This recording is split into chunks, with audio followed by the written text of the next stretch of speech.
ये कहानी एक छोटे से शहर में रहने वाले एक ऐसे रहस्यमय लड़के के बारे में है जिसके पास कुछ अनोखी शक्तियां हैं जिससे कि वो लोगों के दिमाग और उनके विचारों को पढ़ सकता है। लेकिन इतना सब होने के बाद भी उसे दुनिया से सिर्फ नफरत मिलती है। यहाँ तक कि उसका पिता भी उसे बचपन में ही छोड़कर चला जाता है। तो आखिर इस लड़के के साथ ऐसा क्यों होता है, ये कौन है और इसके पास ये शक्तियां कहां से आई, जानने के लिए बने रहिए इस वीडियो के आखिर तक। कहानी की शुरुआत होती है और एक हॉस्पिटल को दिखाया जाता है जहां पर कि एक आदमी की वाइफ उसके बच्चे को जन्म देने वाली थी। लेकिन खराब मौसम के चलते उस आदमी की वाइफ पर बिजली गिर जाती है और उसकी वाइफ मर जाती है। लेकिन डॉक्टर्स उसके बच्चे को बचा लेते हैं। ये बच्चा बाकी के बच्चों की तरह नॉर्मल नहीं था, बल्कि इसे एक रेयर जेनेटिक डिसीज होती है जिसे कि एल्बिनिज्म कहा जाता है। और इस बीमारी की वजह से शरीर की पिगमेंटेशन खत्म हो जाती है और इसी वजह से पूरा शरीर सफेद हो जाता है। अब इस बच्चे का बाप अपने बच्चे को मनहूस समझता है क्योंकि उसे लगता है कि शायद इस बच्चे की वजह से ही उसकी वाइफ की डेथ हुई है और इसीलिए वो इस बच्चे को यहीं पर छोड़कर चला जाता है। इसके बाद जब एक घर में एक बूढ़े आदमी की डेथ हो जाती है तो पुलिस वहां पर छानबीन करने के लिए जाती है और इस केस को डग बर्नम नाम का एक पुलिस ऑफिसर देख रहा था। अब छानबीन के दौरान डग को इस बूढ़े आदमी के घर पर कुछ ऐसा दिखाई देता है जिसे देखकर कि डग काफी हैरान रह जाता है। अब इसके बाद डग जेसी नाम की एक साइकोलॉजिस्ट से इस बारे में बात करता है। खैर अब डग की बात सुन लेने के बाद जेसी डग के साथ उस बूढ़े आदमी के घर जाने का फैसला करते हैं और इसके बाद ये दोनों नीचे बेसमेंट में पहुंच जाते हैं जहां पर हमें एक काफी अजीब सा लड़का दिखाई देता है। इस लड़के का पूरा शरीर सफेद था जिसके शरीर पर एक भी बाल नहीं था। अब जेसी जैसे ही उसे देखती है वो काफी हैरान रह जाती है। वो उस लड़के से उसका नाम पूछती है और ये लड़का उसे अपना नाम जेरेमी बताता है और जेरेमी वही लड़का है जिसके पिता उसे हॉस्पिटल में छोड़कर चले गए थे, जिसके बाद उसके दादा ने उसे अपनाया था और उसे दुनिया से छिपाकर यहाँ पर रखा था। यानी कि जेरेमी अभी तक बाहर नहीं गया था और ना ही इसकी पढ़ाई स्कूल से हुई थी। लेकिन फिर भी जेरेमी के पास बहुत सारी किताबें थी। हालांकि जेरेमी बाकी लड़कों की तरह शारीरिक रूप से इतना ताकतवर नहीं था, लेकिन मानसिक रूप से उसका कोई मुकाबला नहीं था। वो काफी होशियार था और यही वजह होती है कि जेरेमी को अपनी लाइब्रेरी की एक एक किताब का हर एक पेज याद था। अब अपने दादाजी की डेथ के बाद जेरेमी एकदम अकेला हो गया था, इसलिए जेसी और डग इसे ऑर्फनेज में ले जाते हैं। और ये पहली बार था जब जेरेमी अपने घर से बाहर जा रहा था। और अब जैसे ही जेरेमी ऑर्फनेज में पहुंचता है तो सभी बच्चे उसे घूरने लग जाते हैं। जेरेमी हमेशा अपनी आंखों पर काला चश्मा पहनकर रखता था क्योंकि इसकी आंखें काफी ज्यादा सेंसिटिव थीं, वो सूरज की रोशनी नहीं झेल पाती थी। खैर अब इसके बाद जब लंच का टाइम होता है तो यहाँ के कुछ बच्चे जेरेमी से एक चम्मच को बैलेंस करने के लिए कहते हैं। अब जेरेमी पहले तो उनकी बात मानने से इनकार कर देता है, लेकिन बाद में जॉन नाम का एक लड़का उससे धमकाता है और जेरेमी किसी तरह से उस चम्मच को बैलेंस कर देता है। और उसके ऐसा करते ही वहां पर जितने भी चम्मच थे उस एक चम्मच से आकर चिपक जाते हैं। जेरेमी का ये करतब देखकर सभी बच्चों की आंखें खुली की खुली रह जाती हैं, लेकिन जॉन जेरेमी की ये पावर देखकर बहुत गुस्सा होता है। खैर अब अगले सीन में हमें जेसी को दिखाया जाता है जो कि जेरेमी के शरीर की जांच कराती है। चेकअप हो जाने के बाद डॉक्टर बताते हैं कि जेरेमी की बॉडी एकदम नॉर्मल है। अब क्योंकि जेरेमी हमेशा चश्मा लगाता था इसीलिए जेसी उसके लिए लेंस ऑर्डर कर देती है। साथ ही जेसी इसका एडमिशन भी एक अच्छे से स्कूल में करा देती है जिससे कि जेरेमी पढ़ लिख सके। खैर अब इसके बाद जेरेमी अपने स्कूल में फिजिक्स की क्लास में बैठा होता है और डोनाल्ड नाम का टीचर इन्हें बिजली के बारे में पढ़ाता है। इसी क्लास में लिंडसी नाम की एक लड़की भी थी जो कि काफी गौर से जेरेमी को देख रही थी। अब इसी दौरान उनका टीचर डोनाल्ड एक इलेक्ट्रिसिटी मॉडल पर एक एक्सपेरिमेंट करता है जिसमें से कि बिजली निकलना शुरू हो जाती है और बिजली को देखते ही जेरेमी की पूरी बॉडी कांपने लगती है और धीरे धीरे ये बिजली इतना ज्यादा बढ़ जाती है कि जेरेमी के पास आ जाती है। और बिजली को आता देख ऐसा लग रहा था जैसे जेरेमी इसे अपनी तरफ खींच रहा है। ये देखकर डोनाल्ड बिजली को तुरंत बंद करता है और जेरेमी को हॉस्पिटल लेकर जाता है। और जब डॉक्टर जेरेमी का चेकअप करते हैं तो वो पाते हैं कि इतने बड़े शॉक के बाद भी जेरेमी को कोई भी चोट नहीं आई है और ना ही उसे कोई जख्म हुआ है। यहाँ हॉस्पिटल में डग भी आ जाता है। यहाँ पर डोनाल्ड उसे बताता है कि जेरेमी ने बिजली को अपनी तरफ अट्रैक्ट कर लिया था और शायद यही वजह है कि जेरेमी की बॉडी पर एक भी बाल नहीं है। ये बात सुनकर डग जेरेमी से मिलने के लिए जाता है, लेकिन जेरेमी कमरे से भाग जाता है और अकेला सड़क पर जा रहा होता है कि तभी जेरेमी की रास्ते में लिंडसी से मुलाकात होती है। जेरेमी इससे रेलवे लाइन का पता पूछता है और अकेला ही रेलवे ट्रैक से अपने घर के लिए निकल जाता है। लेकिन तभी रास्ते में डग उसके सामने आ जाता है और जेरेमी से घर चलने के लिए कहता है। पहले तो जेरेमी डग से मना करता है, लेकिन डग के काफी जिद करने के बाद वो उसके साथ चला जाता है। यहाँ पर उसे एक कमरे में ले जाया जाता है जहाँ पर कि बहुत सारे लोग होते हैं। यहाँ पर एक आदमी जेरेमी को बताता है कि जेरेमी तुम्हारा आईक्यू इस दुनिया में सबसे ज्यादा है, तो तुम बताओ कि ये तुमने बुक से सीखा है या कहीं और से।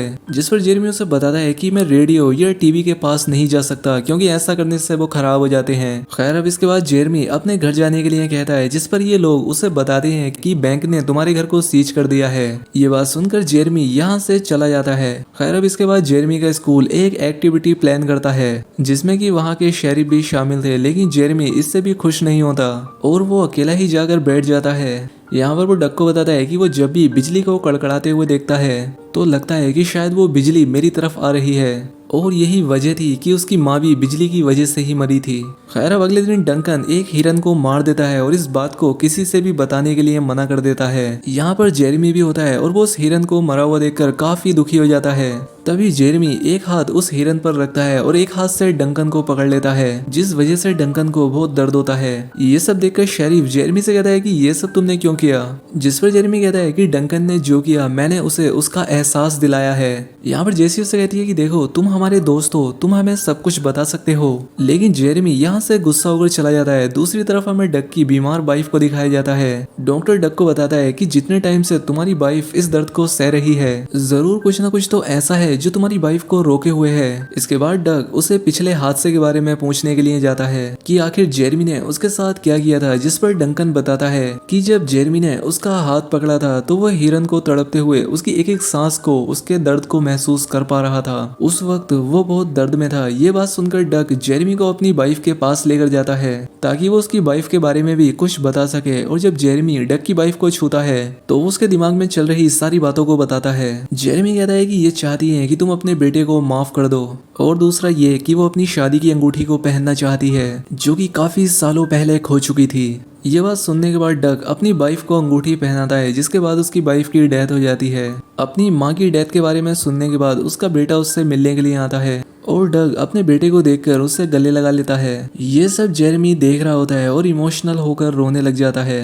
खैर अगले सीन में हमें जेरमी और लिंडसे एक पार्क में बैठे हुए नजर आते हैं। जेरमी यहाँ पर सभी के मन की बात बता रहा होता है। वो कहता है कि यहाँ पर सभी लोगों का सोचना ये है कि वो सबसे अलग है, लेकिन ऐसा नहीं है, वो सब हर एक चीज से जुड़े हुए हैं। लेकिन ये उसकी सारी बातें लिंडसी के समझ में नहीं आ रही थी। तभी यहाँ पर जेरमी और लिंडसे हाथ मिलाते हैं और लिंडसे जेरमी की शुरू से लेकर आखिर तक की सारी कहानी उसके दर्द को महसूस कर पाती है कि कैसे उसके पिता ने उसे अकेला छोड़ दिया था। जेरमी के साथ भी जो कुछ हुआ था वो उसे सब याद था और ये सब फिर से सोचकर वो बहुत दुखी हो जाता है। वो लिंडसे से अपना हाथ छुड़ा लेता है और उससे पूछता है कि क्या मैं तुम्हें बुरा लगता हूँ, जिस पर लिंडसे उससे कहती है कि आज तक मैं जितने भी लोगों से मिली हूँ उनमें तुम मुझे सबसे अच्छे लगे। और ये बात कहकर लिंडसे जेरमी के बहुत करीब आ जाती है और उसे होठों पर किस करती है। लिंडसे को किस करते हुए उसके पिता देख लेते हैं और इन दोनों के पास आकर जेरमी को मारना शुरू कर देते हैं और लिंडसे से दूर रहने के लिए कहते हैं। इसी बीच यहाँ पर जेसी आ जाती है और जेरमी को लिंडसे के पिता से बचा लेती है। इस हादसे के बाद जेरमी और भी ज्यादा दुखी हो गया था, इसीलिए वो अपना सामान लेकर अपने घर जाने लगा था, लेकिन वो घर भी नहीं जा पाता।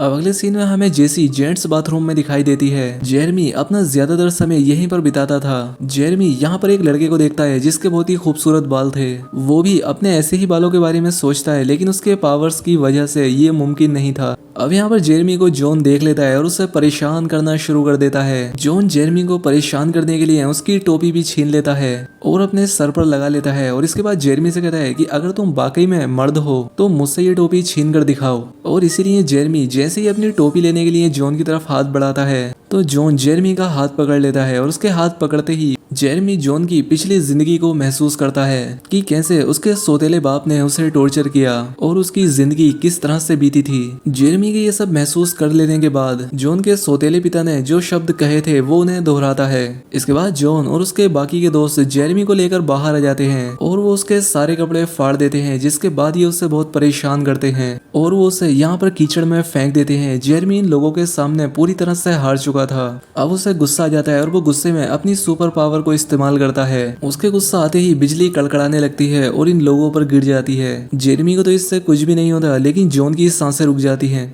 ये देखकर जेरमी जॉन को बिजली के छोटे छोटे शॉक देता है और फिर से उसकी धड़कन वापस लाता है। इसके बाद जेरमी अपने घर वापस चला जाता है, लेकिन यहाँ पर इसके घर का सारा सामान जब्त हो चुका था। जेरमी यहाँ पर अकेले घर में ही बैठ जाता है। तभी यहाँ पर जेसी आती है। वो यहाँ पर जेरमी को समझाकर उससे गले लगा लेती है। इसी बीच यहाँ पर पर डोनाल्ड भी आ जाता है, जो कि अब जेरमी का बहुत ही अच्छा दोस्त बन गया था। जेरमी को परेशान देखकर जेसी उससे कहती है कि अब मैं तुम्हें एक ऐसी जगह ले जाऊंगी जहाँ तुम्हें कोई भी परेशान करने वाला नहीं होगा।